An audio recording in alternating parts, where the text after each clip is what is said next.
how's it going, guys? This is Papa Joe for this week's special Friday night edition of the Metal Shop Vlogs. We have some friends over visiting us, and thanks to our brother, Rene Hernandez. He's having a show tonight, and it's a new series called Storytellers at Neon Rose. And the featured acts are out-of-town musicians Diego Garcia. Yeah, how you doing? I'm Diego, lead singer of a band called Stage 11, and here with my guitarist Dusty to promote our record Moments Like These, and we're on tour with Matthew. Yeah, I'm Matthew Shadis. I go perform under the name Mercy Sakes, and yeah, we're here to play some music. We just get this tour started. We played last night in Scottsdale, and then we're moving through for another week and a half or so, and through the Southwest, and yeah. So this is stop number two Two. on your tour? Yep. Yeah. Where were we all last night? Scottsdale, Arizona. Nice. You know, it's very smart to tour through Arizona in the winter. Yeah, we've been talking about that a lot. Yeah, Yeah, the weather's been perfect the whole time. You can't even roll down your windows in the summer. Oh, Right. yeah. I know. Oh, we've come. I've been through during the summer. No thanks. 120 degrees, something. Oh, that's man. insane. I mean, it's got to get that hot here too, though. Well, it gets to about maybe 105 at worst, like in the middle of summer. Really? Yeah. Great. God, it But gets. still, I mean, even that's unbearable. That's cool. So how did you all get started in music? Well, yeah, Man. that's a loaded question, isn't it? You know, It was a dare. just like any other normal young kid, Right. I don't know. I tell you how I got started in wanting to create music. I was inspired by a couple friends that I always found myself feeling jealous of, because we were in a room or around a campfire, and they're the ones with the guitar and they're playing the songs, and I'm like, man, I want to be able to do that. Like, I love the energy that it created. Yeah. People singing along with you, and I just dug it. I wanted to learn how to play the guitar to just do that. And after many days in the room by yourself, bleeding from your fingertips, learning the guitar, and just learning to find your voice, learning to find melodies and your progressions and all these things. It was that happened, I guess I would say really late in life, because Dusty's a guitar teacher, and he says, the younger the better, but I started when I was about 17. Younger the better, but that doesn't mean you can't start. No, but at any age. but still, but now when I look back, I'm like, I wish I started when I was 10. You got another right. extra I 7 mean, years there. I was 15 when I first started, and I remember, I really remember this day. It was actually, I was listening to Metallica, One. I love that song, even though we're not metal, but I still love it. And for me, it was Diego talking about energy, and I realized I could only experience this from one perspective, and that's from the audience. And I wanted to know what it was like to put out that energy. When you listen to a band you really love, like they fill you with this emotion and this energy. And I wanted to know what it was like to create it. And so it was right there. It was when I kind of decided I wanted to learn how to play. That's awesome. Yeah, and I know the younger you are, for some reason, you're like a sponge. You just absorb absolutely new absorb it. information, and you can actually you make the connection from your brain to fingers. So yeah, I mean makes a big difference. It also helps you with language. It helps you with math, because it is the same part of the brain for that. So it's, if you can get them early, you're helping them out with those other avenues in life. Right. I have 2 little kids, and I've noticed with them they take music lessons, and it's incredible how quickly they pick it up. If they're curious about it, they just will start working on it, and they can just pick things up really fast. I've heard kids, if they repeat the same kind of motions, they can get 2 or 3 times, and they got it down for the rest of their lives. For grown-ups, it's like 20 or 30 times. You got to repeat it to get it down to even something that approximates what kids have. And the thing that I love about teaching kids is they're okay with failing. Right. Adults, when you try and teach them, they're not. Yeah, it's because okay we already with know failing. everything. We have to be in a position. We have to be in a position where we know everything, and so it's a lot of hard work, and Speak there's for a lot yourself. of failure. Except if you're Matthew Shadis. Yeah, failure. I'm very familiar with. Got years of failure. I'm always enough of the failures. That's persistence is what matters, though. You take the failure. That's the only way you learn anything, is by making mistakes, and is by failing at something. And You then gotta fail upward. yeah, when you fail, then that's how you learn, because that's how it works. You have to make the mistake to know what the right answer is. Right. So were you all ever in band or orchestra or anything at school? I was. Yeah, Yes. I did too. Yeah. It's been a what did long you time. play?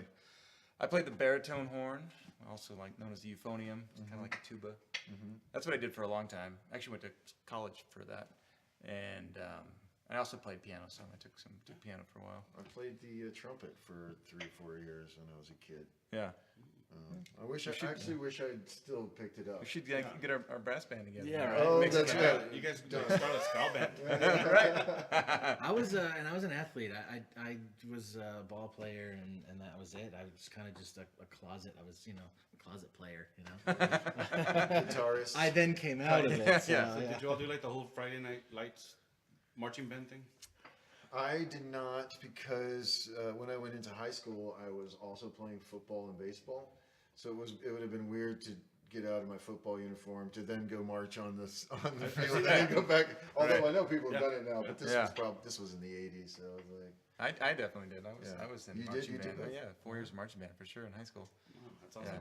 Yeah, you mentioned you did study music. Where did you study music? At Indiana University. Really? Yeah. That's one of the other colleges where my son's going to audition. Yeah, they have a really good music program. He's there. also going Excellent to music program. audition at Colburn in Oh, yeah. LA. Yeah, nice. So, Those are all good schools. good luck to them. yeah, good. Yeah. luck. Good. It's That's exciting. good stuff. fingers crossed. Yeah. Okay, so like, what are some of your influences, like growing up in music, or even like till today? And my influences are pretty broad because over the Yeah. time, I think over my lifespan, I have gone through so many different styles of music and that have interested me in all these different periods. I think back to when I was a kid, like when I first really got into music on my own, it was kind of 70s rock. I remember the first time my buddy Chris, he took a pair of headphones and he put them on my head. And he was like, check this out. And he hit the button and he played Black Dog and like blew my mind. I was like 11 or 12 years old. And the first time I heard that song, I was just like, oh, shit, that's insane. And then like a year or two later, I was playing guitar. Actually, I was playing bass at the time. But then it was like that rock stuff, and then I got into metal there for a while too. I was definitely into like Anthrax and Metallica and Megadeth and all that kind of stuff. It was like a good like 3 or 4 years there, from like 7th grade to 9th grade, where like that was a big influence on me. And then I kind of broadened, and then that was like when the grunge era kind of started in the early '90s, and got into the grunge world, and then I got into alt rock and then I ended up doing a lot of. I also have a background in computers and technology and stuff, so I ended up listening to a lot of electronic music as well. I got into a lot of industrial music and sort of computer generated stuff, and did that for a long time. Did a lot of electronic music for a while, and then,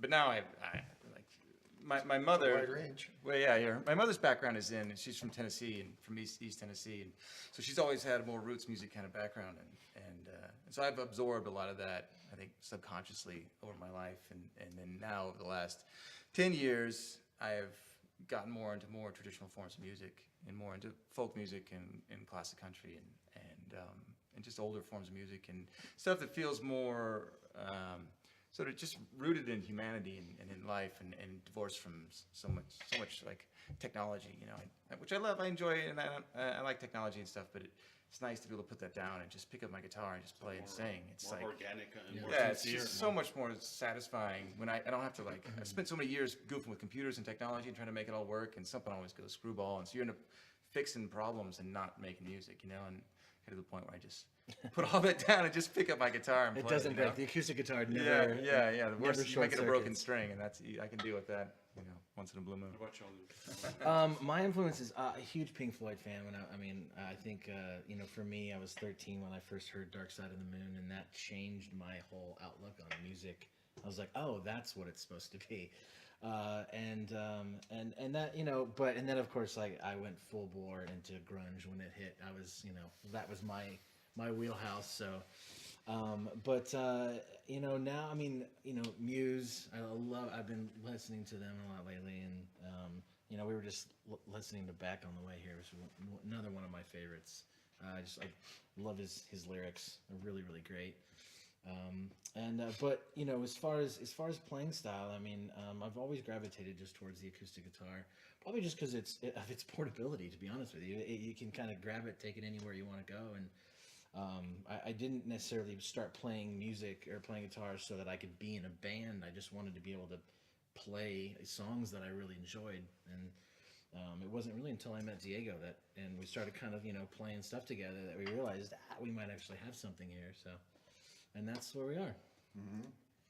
I come from my family's from Mexico, and so I listen to a lot of ranchero music. Oh, nice. A lot of tearful, passionate, romantic music. Trios. Growing up, like we were huge Juan Gabriel fan, and like Vicente Fernandez and these guys. Like my mom would sing all these songs and just con gritos y todo, and I was just I just love the passion of that. But I never really wrote in Spanish, but that was like an influence of how I approached writing music in English. Is kind of that if you're going to sing something, you want to mean it. Right.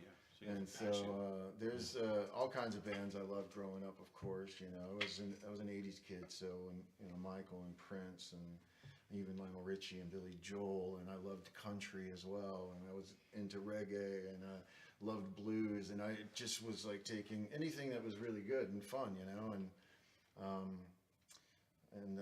then I started writing my own music, and I guess it kind of turned out to be almost sort of classic '90s is the approach I've been hearing back, right? For the band, if people try to say, hey, what does your band sound like? Most people are saying, oh, you got kind of this sort of throwback '90s classic rock thing going. But I've heard like '90s and '70s, so we skipped the '80s altogether. That's cool. So we got folk, kind of folk-driven sound, and then classic '90s. We're more like I'd say if you want to go acoustic rock. Now the album itself is rock, it's straight rock. So but what we're doing is the band started with he and I just being able to play it with an acoustic guitar, so we can strip everything down and still be able to sell the sound. Oh, that's cool. Yeah. Okay, so let's go ahead and get into your original music. Should we start on? Yeah. Sure. Start on with Matthew this time. Yeah. Well, I've been writing music for a long time. I think I can remember being a little kid and being in just on the playground and having melodies and little songs come in my head. I didn't record them or write them down or anything at the time, but I can remember that feeling, trying to invent some new melody with words to go with it, and how satisfying and interesting that process was to me.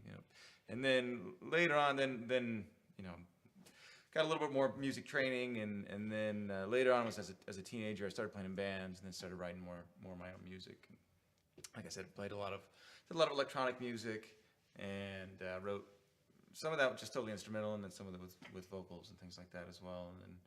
And then now I've been writing. I write kind of relentlessly. I'm always writing all the time. I've always got something I'm working on. For me, I'm almost afraid to stop writing, because I kind of feel like if I stop, if I take a break, then I'm not sure if it's going to come back in a way. You know what I mean? You kind of and even the times when I'm too busy to really write or really pay attention to it the way that I might otherwise be able to. It just keeps happening, it just keeps getting melodies and lines keep just popping in, and I'm just like, all right, I'm just gonna bang it out. I gotta do it. It's not gonna stop. What about as far as like EPs or full-length albums? Right. Well, this is my first record, For Mercy's Sakes. It's the first record I've released in a while. Years ago, when I was doing electronic stuff, I released a couple records, but this is the first record I've released in a long time, probably 12 years. As a solo artist, for sure. Like when you play shows, how many songs do you have that are like solid that you could play at a show, and like how long would your set be? I could play 20 plus songs, somewhere in there. We can play for an hour and a half if I need to, Prepping for this tour, I went through a bunch of my songs. I've written hundreds of songs, and I go through and try to find the ones I wrote for this record. This record, it just came out back in November, but it's like it takes forever for that stuff to come out. And this songs that I wrote years ago at this point. In the meantime, I've written a bunch of other songs. And to write for these, there's 10 songs in this record, and I probably wrote maybe 30 or 40 songs, maybe more, and then I culled from that list of 30 or 40 songs to pick these 10 that work together the right way, And then after that, I could just keep writing. So you're end up writing, a song or two a month, and it's, a few years later, and you got 30 or 40 more songs. Must be nice. How about you guys? Go ahead. Talk to us about your tunes. We started. This record is our fourth record. When we met right off the bat, I had a handful. I don't know, maybe 10, 15 songs that I had written. I was sharing with him, and some of them stuck enough that I could go and actually play them live somewhere. And then, but then when we met and we started writing a bunch of songs, we went straight into the studio and did an acoustic record called Living Room Sessions. And as we were in the middle of recording that record, we found a bassist, and we immediately, a couple years later, went back in and recorded another record as a four-piece. And then as we were a four-piece, we met a lead guitarist, and we turned into a five-piece, and we're like, well, now we got to get back into the studio and do another record as a five-piece, and that's where we're at now. But all in all, like for these last 10 years, 11 years, I've been playing in LA. You develop a lot of different songs for different events, and you kind of read your crowd, so you always have 20, 30 songs that you have prepared, so that at any given time, and you're feeling it, you know what songs can help motivate the energy in the room, And I've recently been doing 3 sets, so I got 3 hours of material, and in fact, we're filling 3 hours tomorrow night in San Antonio over at Fitzgerald. So we're prepared to play 3 or 4 hours of music even together, if we needed to. So. Y'all ever jam together like at a show? We've been slowly, since we've been hanging a lot lately, setting up the tour. Was like we jammed a few times, and I'm eager to actually play on some of his stuff, but at the same time, we're really trying to get a lot of rehearsal in there, because I'd hate to go up there and throw him off, and like play something that I'm like, oh, sorry, buddy, I thought you were making that change.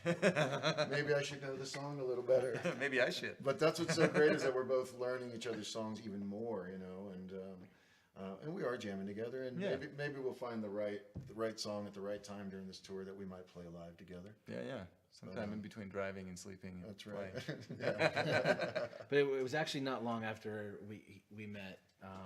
We obviously we started playing kind of like, hey, I got this. What do you got? And that's kind of what you do when you find someone that you can really kind of gel with musically. And then he ended up moving in with me, but probably was like 7 months later or something like that. And so we would. He's an actor, and I would teach in the afternoon. So we'd get up, and in the morning we have coffee and just start playing. And started to kind of formulate progressions, and he has a really great way of just kind of putting melody to a progression. I'm not a singer, so it was kind of nice. I was like, oh man, like I've always had this melody in my head, and I would play something for him, and he would have a different, more unique, different approach for it that was way better than what I even had in my head. So I was like, oh, well, actually, I think this might work. What do you think are what would you say are the main themes of your songs? You want to go ahead? Well, We'll go the back to main, this I mean, over that's themes are, it's pretty broad. It's really any part of the human experience that moves me in one direction or another is really all I can say to that, because you don't want to limit yourself, to anything. I guess that said, I mean, I do try to I think I write sometimes in reaction to what I hear around me. If you hear a million love songs, my desire to write another love song is not that high. There's one love song that's kind of a love song, but that's not that many love songs. Things that have inspired me, especially with this record, was I was reading a lot of old poetry, and then reading also a lot of mythology, and in the Bible, and just a lot of different kinds of material that form the basis for a lot of our shared culture, and trying to get my hands around that, my mind around that, to really understand some kind of fundamental aspect of humanity that really kind of resonates with myself on a really deep level, and then other people as well, and try to use those kind of notions and ideas to propel some of these songs forward. Some of them are based straight up off of old mythology, and then other ones are sort of inspired by old folk songs. There's this tradition, in folk music, where you can the songs are always evolving. They're always alive. You know, as long as somebody's playing them, you know, that you keep the song alive, and you can change it, and you kind of move it around for the times and for the artist, and you can change. I mean, you can take one song and play it 100 different ways, and it can sound like 100 different songs, but really there's some kind of thread that ties them all together. And I take that with a song or two here. You know, take an old kind of folk song and then rework it in my own voice in my own way, and make it my own song. You know, Cool. try to find inspiration in a bunch of different ways. And do? My songs are mainly I guess I've always described it as this. It's like having a diary and you're writing your most personal thoughts and feelings down. Why you feel this way, why it reacted that way over something so stupid, blah, blah, whatever, blah, blah, anything that you're dealing with. And then putting a melody to it and then singing it. And then I've always said, if you're going to write a song, then people should hear it. And that's the problem with being so honest all the time. So now it's, you know, I'm writing such internal dialogue feelings and thoughts, and I've battled depression and bipolar tendencies and things like this. And that's honestly where it first started for me. Like, I wrote poetry as a kid and things, and I tried to be cute with words and find different words to describe things, and I love that about writing. But then at the same time, like I said earlier, it's like, if you're going to write them down and you want someone to hear it, then you also then have to perform it like you mean it, you know. So it's like, and like you said, you may be performing these songs for 10 years, but still, I learned this as an actor and doing musical theater. You do performances 7 nights a week for 6 months. You might be doing a show or whatever. But every night someone new is going to be there. So you can't, because you are so used to this song, just deliver the song like you've played it for 10 years. You have to be in the moment. You have to feel what you're feeling, even though maybe those feelings aren't really there with you anymore. Maybe you've grown up and moved on, but still, it's like doing a monologue as an actor. You tap into the feeling, so that way someone out there can still relate to what you're saying and what you're sharing. You know? And it goes to our approach. Our approach is usually music. It's going to be music first, and then lyrics. Right. Oh, okay. And That's your and writing it's style. and it's really because it, you know, for us it allows him to sort of tap into what the music is making him kind of feel. Yeah. and You know, and, totally and, get that. and I it get comes that. it comes across very genuine then. We go to a lot of minor chords, so obviously A lot of sad. loves me. No. Times are tough. Just gotta throw that relative major in there every now and again. You'll be okay. Just But I see and the then light things at are the end fine. of the tunnel. Yeah. That's Okay, yeah. and so as far as where people can hear your music, you're on Spotify? We are on Spotify. Spotify? Yeah. A little bit on Spotify. You can go to mercysakesmusic.com, and that'll get you to my. All the links. Yeah, all the yeah. links? Yeah, Yeah, Stage all 11. the We're links. stage11music.com, and that'll do the same. Spotify, iTunes, CD Baby. SoundCloud. SoundCloud. We've recently started a Patreon page, so you know it's a really cool thing because people can support you monthly, and it holds the musicians accountable to keep creating content, because that's really what they want from you. If you're going to ask $10, $12, $15 from somebody a month through Patreon, then what are you giving back? You know, Right. and so, So that's give and take. Yeah, so we started that. That's all on. And the we're website. also in the middle of releasing a lyric video every month for this album, and it's really cool time lapse footage that just kind of goes with the song, and they all have their own theme, but overall, it's really cool time lapse footage, and that's on our YouTube channel as well, Stage 11 Music on there. So, like, if you were to open Spotify and show me your music, which song would you press play on? I would probably play the opening track. I would play Open Water. Open Water, yeah. I would probably play Escape My Memory. Cool. Okay, so you guys There you go. take notes and jam them. Yeah, listen. Yeah, it's always good to lead with your best foot forward. You know. Strong. Yeah, you gotta start off strong.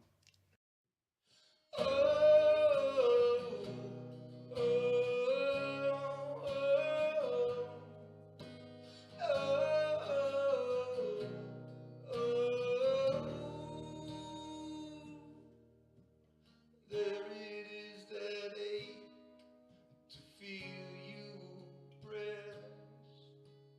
There it is that raw I love to come best. Emotion had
you have a countenance that gives poets dry. When I'm in your bed I know I'm alive. Two sweet pups went to play down by the river, and the waters curved as the banks relax to shiver. The sea wags a song and still you love the waves. You shine in the sun, I'm the one to be saved. The fields find the shade and your love finds the ground. Thunder rolls and your heart cracks the sound.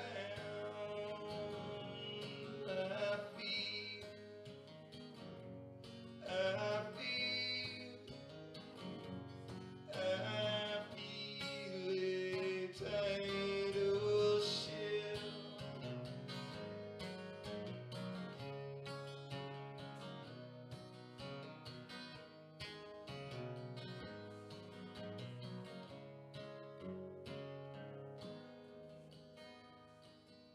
Petals drift and play upon the fertile earth. It's you that tells me what any of this is worth. To me, there's love for a child shaded only by yours, and yet to cut your water, it takes solid ore. Of all the marble dust cut for beauty's form, none has left the rock with anything in your warmth. A thousand ships lay at the bottom of the bountiful ocean. I see you in the waves, I feel you in the motion. I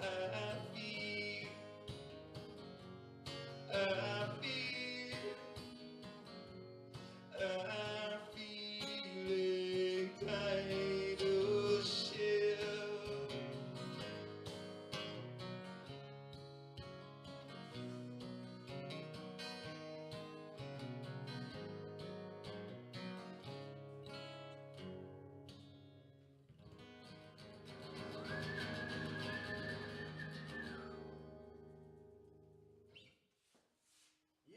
Oh my god. I love it. She's got it down, man. Okay, so now it's time for the show off segment. I'll say it a million times, but Judy and I love shows. Yeah.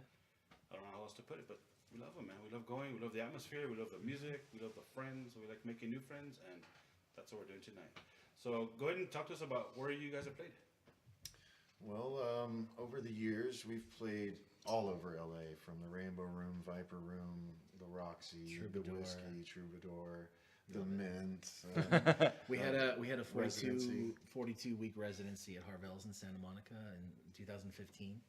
That was really cool, getting a chance to really play every single week down there. It was awesome. Since we started booking our own tours early on. We'd go up the coast. We've played in Seattle. We've played in San Francisco, Sacramento, Santa Cruz, Fresno's his hometown. We do usually really well there, and that's why we wanted to come down Southwest and head to my hometown of Houston, Oh, nice. and then head back and end our show over in Joshua Tree. Wow. Yeah, But it's the Joshua Tree Saloon, right? Is that we're right? playing at the J Tree Saloon. J Tree. Yeah, it's gonna be a Nice. good one. We played all just everywhere we can. Yeah? Yeah. Lompoc Flower Festival. We've done that a couple times. The Very, Big Band very Festival. impressive, man. Damn. It's been fun. Yeah, you guys have played a lot more than I have. We're gonna change that. Yeah, I mean, I've played the past 3 or 4 years. I've been playing more in LA. I moved to LA 6.5 years ago, and then I've been playing. I had other stuff to take care of in LA for a while. I've got my family and stuff, so ended up getting back into playing music about 3 or 4 years ago, and then I've been playing small shows around LA for the past 3 or 4 years.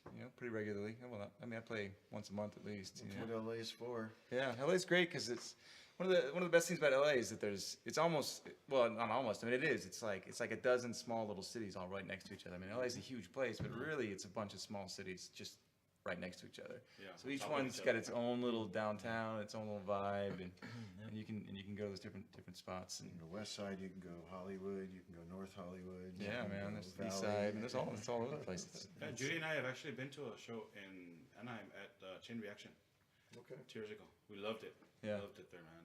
So many kids just out there to support. Awesome bands. It was a great experience. Nice. Yeah, I will say, as much as I do love LA, it is nice to get out and play outside of LA because we do get a sense that really people really appreciate music A little more eager when about you that. when you go out, and that's part of just sort of the beast of living in LA. Everyone you know is inviting you to their thing that they're doing, their play, their show, and it's great to be around such creative people. But to be able to get out and to take your music to places that people have never heard it before, or they experience music on a different level, it's something we really enjoy doing. What kind of venues do you prefer? Like the coffee shop, intimate, No, or so big for a while, so there's a difference between a venue that has a bar and a bar that has a stage. There's a difference between that, and so for us, it's if you can play at a venue that has a bar, that's always better. But if when you're starting out, you don't say no. You go and you play. But the best venue is when you have people there that are wanting to listen. And the fun venue. And a good sound guy. That's it too. A fun venue too is knowing that the owner knows that you're playing there. They're promoting you as well, as opposed to, because that's been the hardest thing, about anything is like they want their money and people in their bars, but they're not doing any promotion to say, hey, it's like not like in the 70s, like the Doors are playing at the Whiskey tonight. Come and check them out. We are hosting the Doors. Like bars and venues should be more excited about seeking artists to really promote their venue, but then they're also putting your venue at a certain standard for music as well, because then that's the hardest part, So when you are playing in LA and all these different places, you just hope that maybe the owner knows you're playing there. You know that maybe they're interested in giving you money, which is always a plus because we all know how tough it is for musicians. And you have a sound guy that's listening through the show, helping you out and making you have a wonderful experience. That's what music should be. Everyone working together on the stage to create a really unique experience for the viewer. So. Right. Yeah, and I also think that it goes both ways because like the crowd can make it a really good experience for musicians too. Oh my God! Absolutely. For sure. We Judy- feed- Judy we and I have You seen, have to create the energy. We feed off of yeah, but the crowd also right. helps out It's in that. it's Yeah, well, a that's good what's so experience. great about it is there's like this reciprocal. Right. There's a like a dance wave that dance. happens. It's like a There- wave dance. There's Absolutely. exactly. It's a dance that happens, and it's like for us putting out this energy. If we're not getting it back, it almost it leaves you I like that flat. they said that. And so to have it coming back and forth, it just creates a great experience for everyone. Right. So what are some of the did you get a chance to answer that? I'm sorry, I meant to. About venues. Oh and yeah, stuff. but my favorite kind of venue. Favorite type of venue? Or I definitely like playing intimate spaces. I mean, coffee shops. Depends on the coffee shop. Coffee shops can be a little bit too small sometimes, and they don't. Right. Depends on the spot. But small venues are great to play. I think I played. Let's see, one of the nicer places. I played Loaded in Hollywood back when that existed, and that was a nice spot. And that was a perfect size spot. I think that place was great. Hotel Cafe is a great spot. It's one of the best spots in LA. Get a chance to even just go there and see a show. It's great. Second stage is great. That's one of the best rooms in LA. I think that room sounds good. Yeah, that was our the vibe there is unbeatable. we released that. I know you guys Hotel released your Cafe. record there, man. You guys had that record That was the release first party, time I which ever was sick. performed at that venue. I Yeah. was like, I'm surprised that was my first night there. But So do you guys find yourself going to shows to support like? Oh friends? yeah, Yeah. always go to shows. Those are our yeah. favorite type of musicians. You Those bet. that Yeah. go to shows that they're not playing. Yeah. Right. You I gotta mean, go we like and then seeing you them gotta perform, stay. but when they're just there to hang out and support, yeah. that speaks volumes. A lot of times too is that you're performing in a night with 3 other artists. Like, what a great time to hang out and watch other artists if you're already out playing. That's been one of my things. It's like I like to be there from beginning to end. Now, mind you, when you're doing this 3 or 4 times a week, it could get a little tiresome. You know, you Amen. just, you know what I mean? It's like We know you all want to support the bands, but then you also want those bands to step up and do something to get your attention. Like we are doing this, and there is a purpose behind why we're doing this, as opposed to we learned how to play guitars and we play the song, and here's a song we played. Like, tell me more about this, you know? Like, let's, you know, and I like that. This is what I like about Renee. I was telling the guys too. It's like he has that passion, you know. I think he wrote this really great post on Facebook recently, and he was like, you know what? I don't want any divas, man. Exactly. You know, we don't need any divas. We don't have time for that. I'd rather just hear the story of how you got to the song and play the song in your own time and your own personality.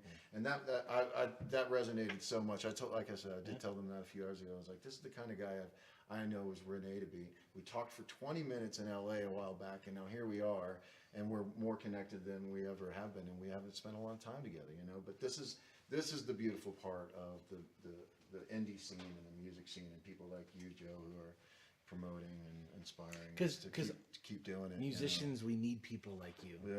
Yeah. We need people like you too. Right? No, I know. Like at home watching It's true. TV, But like, Doing it together. Yeah, people who are passionate about music and passionate about the arts and It want to is- engage in and make it a real thing in their community. There's nothing more valuable than that. it's You know, vital. incredible. You know, people like after a show look at me like, you know, oh man, you know, I wish I could do what you do, and I can't play anything. And they're kind of, I was like, yeah, but you don't understand how important you are to us, and how, and you know, and so, you know, and it kind of, like I said, it's a symbiotic relationship. So yeah. And like for me, I couldn't do this without Judy because it takes Clearly, it she takes is a just good crushing it right now. connection to do it together. Yeah. You know, it's, to me, I think it's very rare. So I can't thank her enough because Yeah. we do it all together, man. We go to Yeah. shows together. We stay up late together. Partner in Yeah. crime. Creative. We have the doing same everything. goals. So good. We love it, man. I'm like so blessed. Okay, so what are some of your favorite artists that you've opened for? A lot of our friends. You know, we have a couple of friends that have been in LA for quite a while. They're called the Smed Brothers. Their father was Adrian Smed. He was in Grease 2. I don't know if you remember him. He was the lead. Danny Zuko or You remember that? Do you remember the musical Grease 2? The movie that came out? He's like, nope. Part two. I don't know that at all. You do. Yeah. You'll Google it. You're online right now. Just Google it. No, but anyway, these two kids. I always say that. I've never really introduced them that way, so I apologize for the awkwardness. But these two guys, these two brothers, are really great. They have they sing beautifully together. But they just started this project called the Everly Brothers Experience. And they do a whole show as brothers playing the Everly Brothers songs, and we've been able to open. They've opened for us. We've played alongside them, and it's not always about opening or whatever. It's all the artists in the indie scene in LA that are playing week in and week out, and that are not getting any kind of attention nationally or regionally or whatever. But you know, when you perform with a bunch of talented people that aren't on the radio, only you know that because you're out in the scene hearing it, you know. So I mean, I can name a ton of bands, but they're all just friends of mine, you know. Yeah, just open The up for these Crazy guys is Brave and, always good, man. It's like, you know, the Shakers back in the day, and yeah, I mean, you guys are always great to play with. And I mean, Diego and I have shared the stage a bunch of times, so it's always a good time. You got to talk about Sparrow. yeah, David Sparrow's Sparrow's one of the greatest local artists out there. He's gone through a couple bands, and he's about to release his solo record for the first time. We've all played with him a bunch, and he's a powerhouse, The man. Righteous Heirs play out there a bunch. The Righteous Heirs are great. Yeah. I love playing for them. Oh, my good friend. They do a cover of "L.A. Woman," and they crush it, man. Yeah, they do. It's a cool one. This artist I work with a lot, Poena. She's incredible. She's an amazing artist, and I've played quite a few shows with her. She's just like, she blows my mind every time I see her play. She's like got this incredible voice and range. She does like a folk style, but like this kind of almost, I think she was is classified as like almost like operatic folk, which sounds a little strange, but like her voice is unbelievable. she can do all these amazing things with her voice, but her songwriting is really strong, and her delivery is Okay, just you're like passion. It's like our friend Chaz Mason, talented Yeah, singer. yeah. Kelly Debs. Chaz Mason. Oh yeah, Look Kelly him Debs. up. Kelly Debs is great. Yeah, Yeah, I played it's- with her a few it's so times. great. Yeah. Yeah, you know, for us as far as Renee Hernandez. We're playing with this Renee. Right, tonight. right. I don't That's know if you right. guys know him. I think I would go crazy if I was in LA because I'd want to go to all the shows. your head would explode. I never sleep. Yeah, right? You wouldn't sleep. It gets a little overwhelming sometimes. That's So, for sure. so let me ask you though. Then, what venues do you go to, like in your area? Like, what's in your grasp? Well, I mean, of course, it's El Paso, so we're kind of limited, but there's some really good ones here. Like we go to Neon Rose, where you guys are playing tonight. We've gone there since it was Boomtown, which they just recently changed their name. We go to the Lowbrow Palace, the Rock House Bar and Grill. Also, the Love Buzz. I love going to the Love Buzz because it's a small it's a small venue and a bar, but literally when you go there and you're surrounded by friends, you feel like the hug. Oh, yeah. What's a love bus? It's weird. Yeah, that's I great. can't- should- I can't- it's a great name I for a can't describe venue. it any other way. They should change it to the Love Hug. Cause Love hug. as a matter of fact, we have a show there tomorrow where Judy will be a judge at a Battle of the Bands. Cool. And like I'm excited, man, because we go there and we're surrounded by friends. Yeah. Like friends that we've had for years, who are all very respectful with us, and that's something we appreciate more than anything. Noise is great. Okay, so talk to us about your social media. Cool. Where can I find you? Yeah, we're on everything. We the Instagram is really big. We're at Stage 11 Music there, and you can find our separate Instagrams when you go there. We're on Facebook. We're on Spotify. We're on CD Baby, iTunes. I mean, it's definitely SoundCloud. wise to just sort of have one label. Everything is at Stage 11 At Music, Stage 11 and Music. and then you know people can find it however they want. So you're not having to worry about this one's at Stage 11 and this one's at. So, You want to watch a video on YouTube? Boom, stage11music.com. Yeah. That's what you need. And we're actually we try and be as active as we possibly can for old guys. You know. So say hello to us. Yeah, you guys We'll are say pretty- hello back. pretty active. We will say hi back, guys. Yeah. And then it was really easy to find your Facebook page. Oh, good. Yeah, yeah. MercySakesMusic.com. That takes you to my webpage, and then Mercy Sakes Music obviously on Facebook as well, and Instagram. Facebook and Instagram, the two big ones that I focus on, and then YouTube for video content as well. We, Yeah, that's kinda we've where- been doing some Facebook Live stuff on the road, and Yeah. I love that, man. I love when bands go Facebook Live because it's like a look into something you wouldn't normally get to see or have access Right. to. you're right. Like there have been times when Judy and I have been in here just hanging out, and we like some of our good friends go live, and we'll just listen to them, and it's awesome. That's great. And the fact that you guys are willing to just go and do that for your fans too, that's awesome, man. We appreciate that. Well, a lot because more than we're guys you could. know we're fans of other bands, so yeah, yeah. like I would love to know what for me. I always thought it'd be great to be a fly on the wall of like of a rehearsal space for like a really big band, and to kind of just be like what is their like strategy, what is their method, and do they work on how many songs do they work on, all kinds of stuff. I had so many questions. I always thought that'd be really great. So the idea of Facebook Live kind of allowing bands to tap into that's Right. brilliant. Yeah. Any Facebook Live action with you, man? Yeah. I do Facebook Live time to time, and then also on Instagram too. Do some Instagram live stuff over there as well, and yeah, like I said, we've been doing some on this tour as well, and hopefully, hope to do a lot more. Yeah. Many more days Yeah, on we the road. got a so- whole other week ahead of us. This is So. day Yeah. 2, so, Right. So what about what's the most reliable way to get a hold of you, like for booking inquiries or any other questions they may have related to your music? Yeah, for me, I mean, my website again, MercySakesMusic.com. It's got my contact information, but you can reach out to me at Facebook and then Instagram as well. Those are the big ones for sure. Yeah, we're the same. You can find us stage11music.com. It'll send you you'll probably find his phone number, and you'll talk to this guy right here for bookings and stuff. Yeah. Nice. No 3 a.m. calls, okay? Oh, we might No, be no, up. no, We no, no. might be That's up. fine. Yeah. No 9 a.m. calls. That's 3 a.m. That's totally fine. Okay, so here's the big question, and it has to do with giving advice to a young musician. Practice, and always practice. And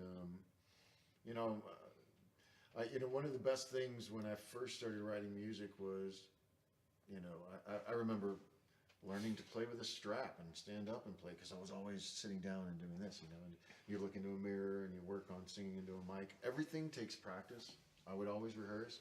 I have a theater background, so I never want to be caught on stage trying to get out of something I can't get out of, you know. So the more rehearsed you are, the more fun you can have when you're on stage, because it's really just having that confidence, you know, in yourself. So that's the best thing I could say. And when you think you can't take it anymore, just try a little harder, and next thing you know, you'll be right back at it, and you'll be fine. Absolutely fine. I would say in order to be really good at something, you have to be terrible at it first. Good. That's a great way of saying it. And you have to be okay with that, and you have to have persistence, because I always love this idea of, like, at one point Jimmy Page was terrible.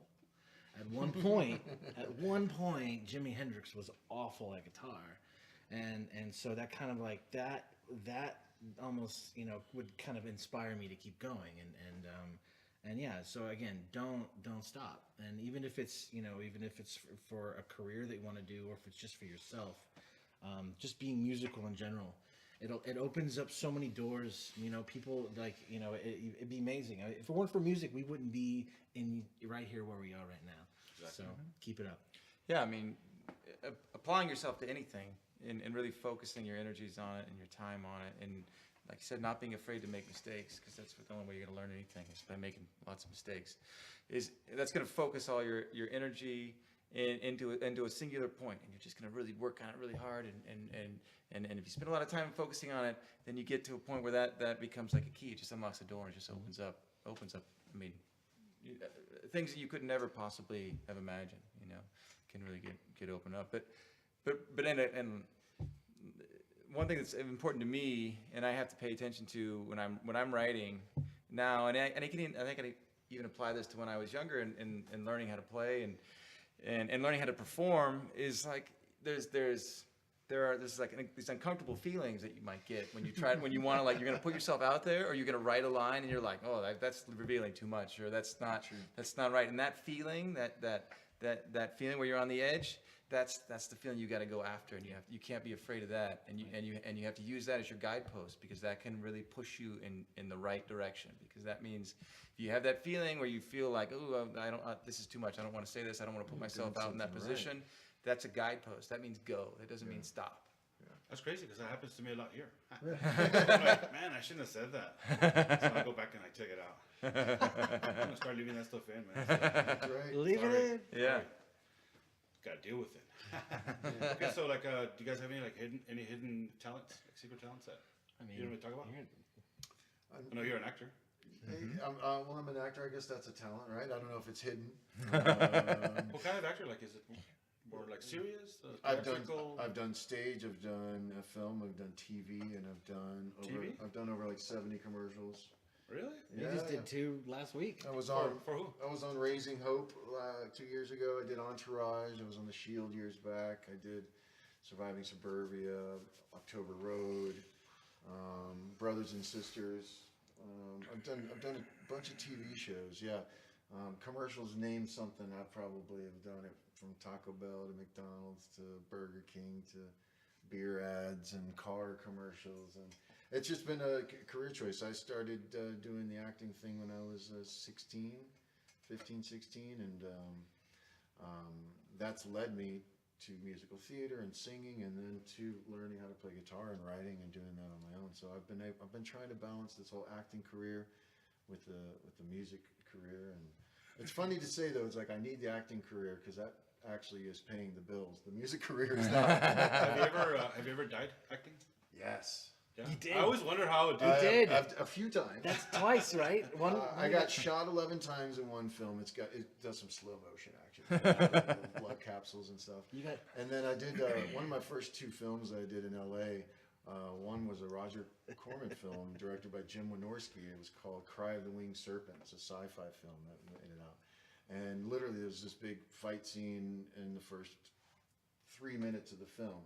And this creature comes out from nowhere, and you see me shooting ahead, and then all of a sudden I hear like like a limb breaking out in the woods, you know, and you kind of look back like this was and a realize hydra. this was was a this was hydra. a serpent. This It was was a serpent. this was a winged serpent, and it just comes down and it takes my head. Nice.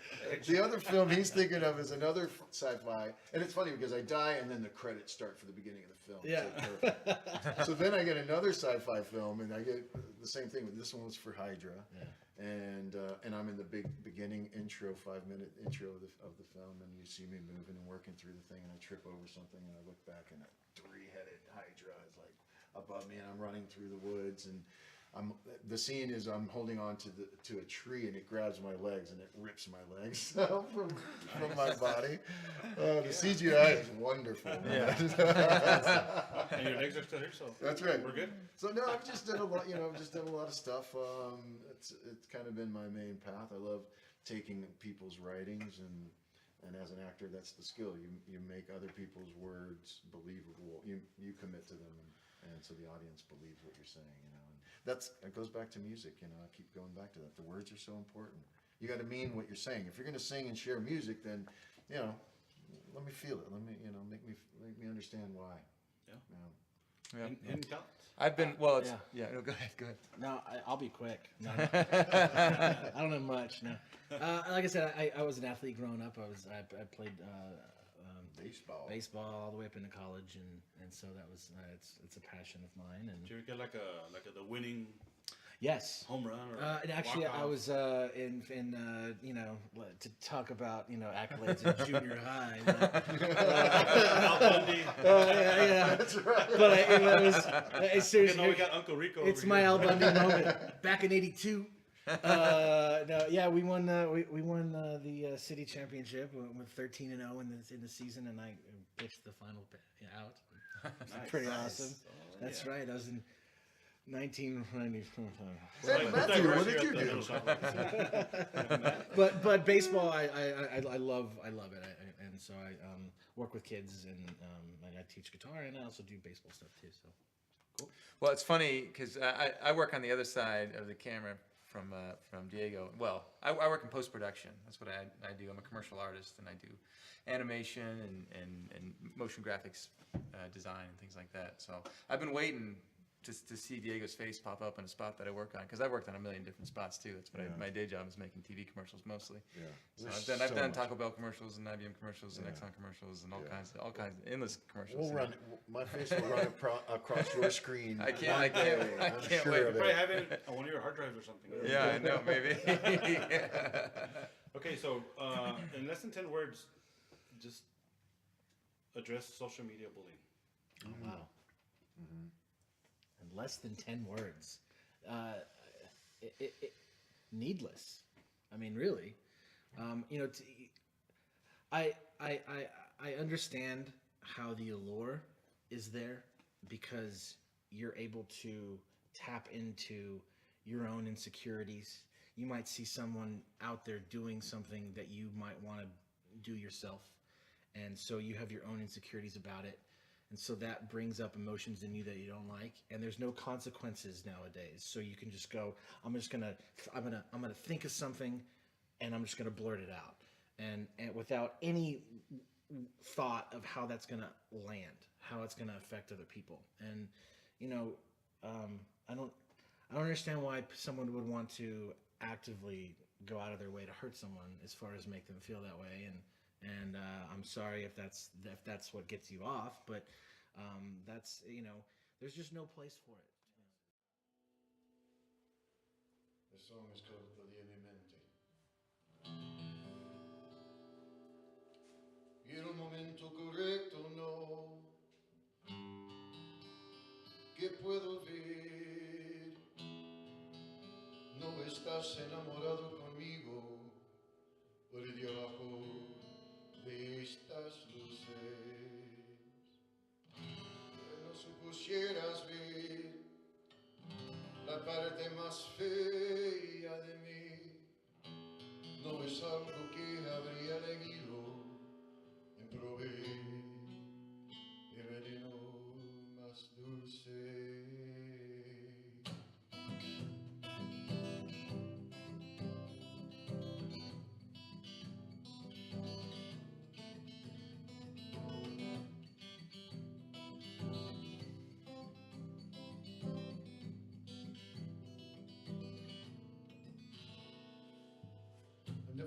crush this.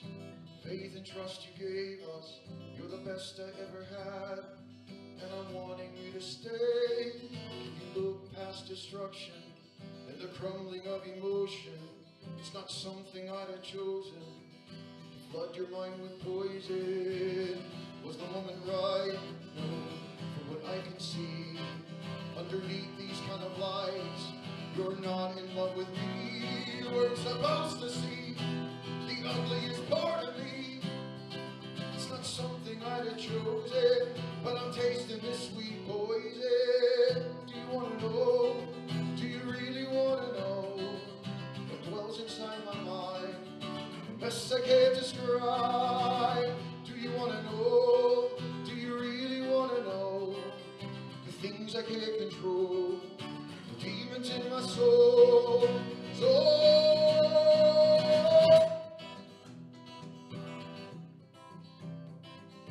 Hey, my mind. Hey, my mind. All I want to do is keep this faith and love you gave us, but you've been closing off your heart, and it's tearing us apart. Can we put the pain behind us and change our hate to kindness? Because jealousy will blind us, kill us in the end. Did the feelings fade? No. Was it meant to be? If these sparks are leaving scars, should I change that side of me? Baby, you were supposed to see the ugliest part of me. Maybe I had to take a dive to keep this love alive. Do you want to know? Do you really want to know what dwells inside my mind? Yes, I can't describe. Do you want to know? Do you really want to know the things I can't control? The demons in my soul.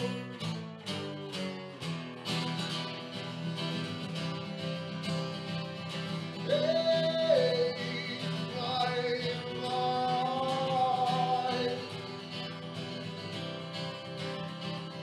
Hey, my mind.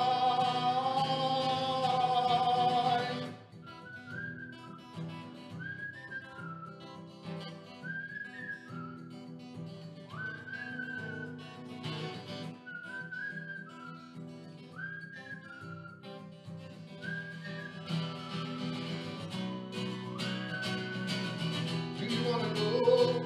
Do you really want to know what dwells inside my mind? Best I can't describe. Do you want to know? Do you really want to know the things I can't control? The demons in my soul.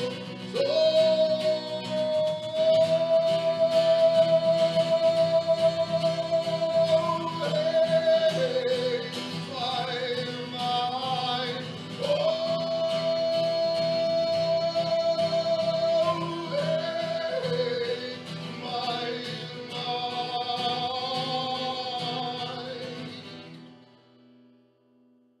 Okay, so now it's time for the and it burns. Like rapid fire. Like rapid fire. Segment. It's the rapid fire segment. Okay, so I'm gonna ask you guys 5 quick questions, and you have like less than half a second to answer. Okay. Perfect. We'll go And you on. guys can answer individually. Yes. If you don't have, if you want to pass, that's cool too. That'd be wise. Okay, so Circle takes a square. question number 1. Okay, what food would you want to? Do you want to try here while you're here in El Paso? Oh, well, I would have to try some of this Mexican food. Latin yeah. cuisine Yeah. for sure. Yeah. Carnitas. Yeah, it's carnitas. Yeah, I'll always go for good carnitas for sure. Goddamn carnitas. Yeah, you can't beat a decent, delicious carnitas. Okay, who do you admire most? Oh man. My mother is the person I admire most. Good call. My dad. My mother and dad. Both. Okay, describe yourself in 3 words. Tough on myself. Kind of funny. Tall, bald, and handsome. Or, but yeah. And doesn't work sometimes. Yeah, yeah. It's crazy. Okay, take for you to grow your beard? Let's see. I've had a beard for a long time, but to this length, it takes about 6, 8 months, something like that. Just 3 years right here.